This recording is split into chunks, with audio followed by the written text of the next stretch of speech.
What's up, watch peeps? So today we're going to take a look at a Nodus Sector.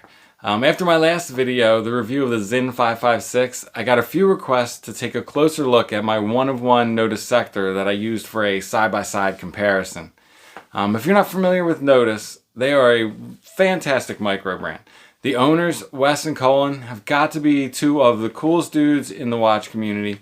In fact, they have a podcast called Longest Roads, and if you haven't checked it out, specifically their Jamisode episode, they rock out on guitars, and it is amazing. You need to turn this lousy video off right now and go check that out. Wait, like and subscribe first before you go.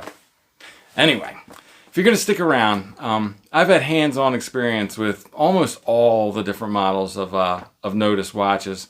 The Retrospect is one of my other favorites. There's the Contrail, I really like that one. The Avalon, fantastic dive watch. And the Duality, which I have not had got a chance to check one of those out in person yet, but they look fantastic. And then there's the OG, their first watch, the Trieste, also very cool. So yeah, anyway, let's get to it. I'm Pete, and we are chilling with watches.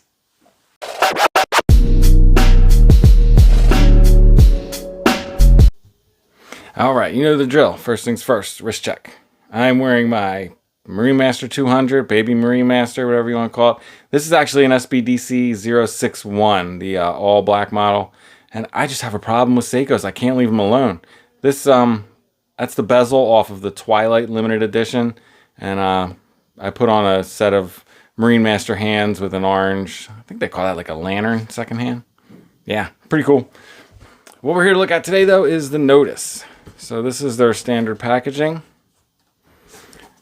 That is the sleeve. And then what you get is two drawers. Bottom drawer is documents and such. Put the extra links in there. Warranty card. And I don't know if you know about Nodus, they regulate all their watches to 4 positions. So that is not too bad as far as accuracy goes. And the book. I've never looked at this book. I'm guessing it's just standard instructions. The watch itself will be in the top shelf. And there was a rubber strap, I think, that came with this. I forget. Yeah, there was. You know what? It's like a, it's actually a really cool rubber strap. It's a fluorine rubber.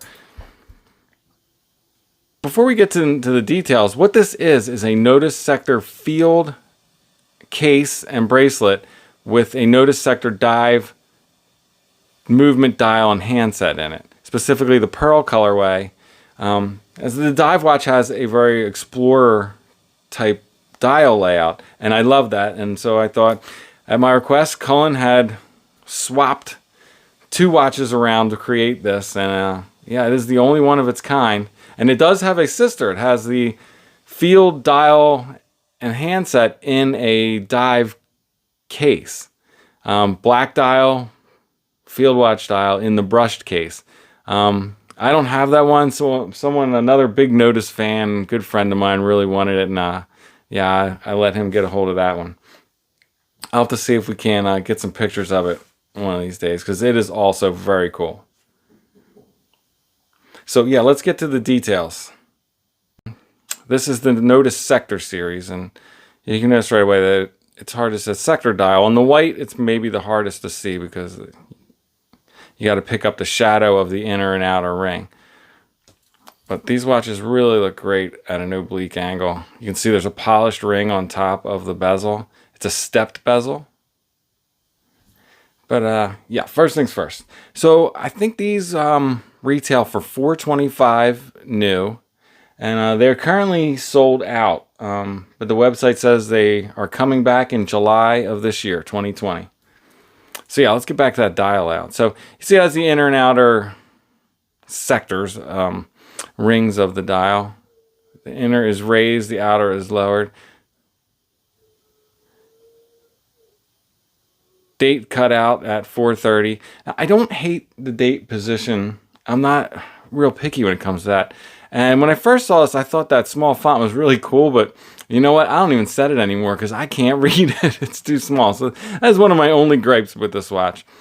But this dial is fantastic. I'm a sucker for an Explorer dial.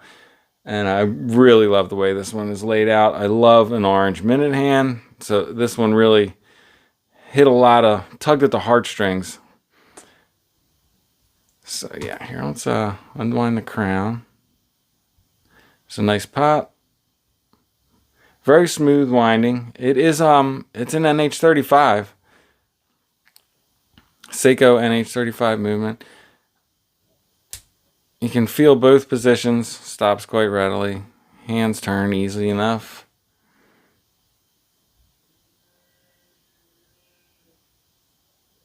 Let's see if we can get the date to flip there.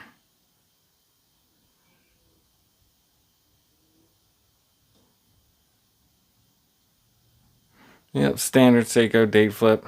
Takes about an hour for the date to go. But yeah, it stops easily in all the positions. Screws back down very solidly. The crown grip, coin edge crown. That is a great crown, by the way. I love a big crown too. Let's see, that is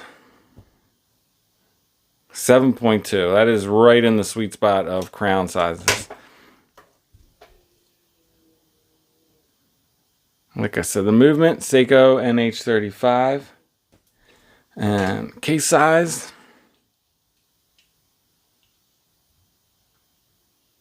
it's a 38mm case. Lug to lug. Trying to get it right on the edge there.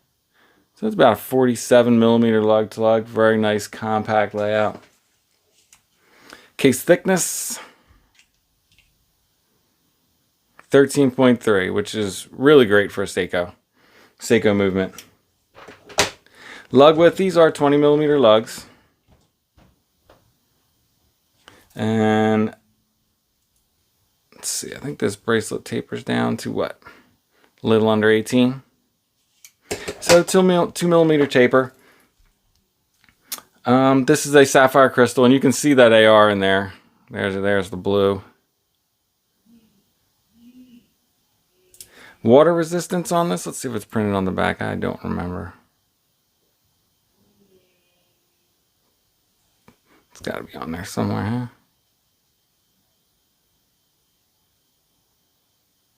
I think I have it upside down.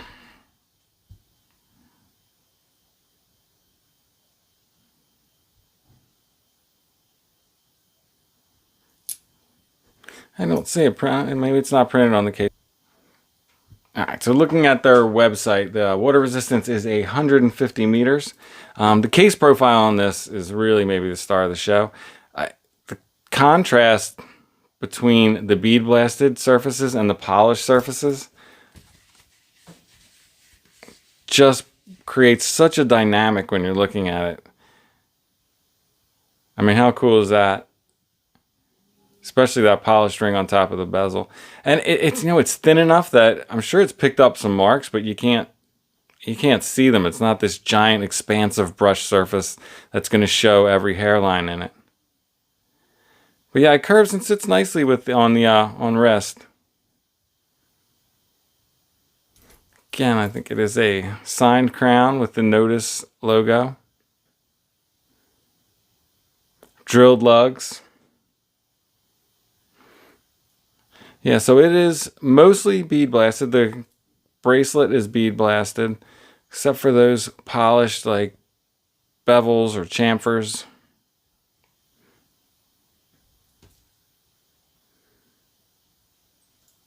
The bracelet itself is, as you can see, an H-link bracelet, which is incredibly comfortable. Every link is independent.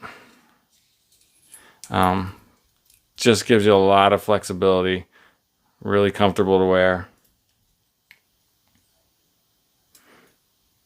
The clasp is just a single 2-pusher, no safety fold over.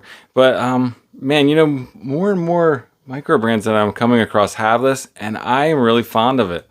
I have not had an issue with accidentally unclipping it, but yeah, I like the simplicity of it. I like the clean, small clasp. Even that is bead blasted with a polished chamfer on there. It's a milled clasp. It's just really solid, well built.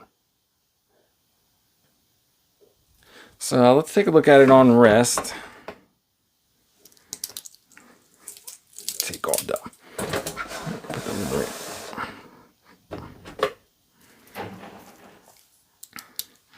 So here it is on my 7 1/4 inch wrist, and it wears like a dream. Like I said, this is about as small as I like to go, but again, for this style of watch, it is just the right size. And I think this would suit a wide variety of wrist sizes at 38 millimeters. So yeah, let's take a look at it side by side with some other watches. Well, here, since I have this out, even though this is a almost useless comparison against a giant diver, but you know, it doesn't look that much smaller than that watch. Holding it there, I'm getting the white dial. This is a 36 millimeter Explorer, like 1016 style watch that I built. And you can see it wears slightly larger, but almost in comparison. Let's see, everybody knows an SKX. That's always a good comparison. Obviously smaller than an SKX. The Traska Summiteer. Since this is two very similar watches here. The Summiteer is 38 as well. But again, this thing always just looks like it wears. It almost looks like it's impossible that they could be the same, right? We just looked at this.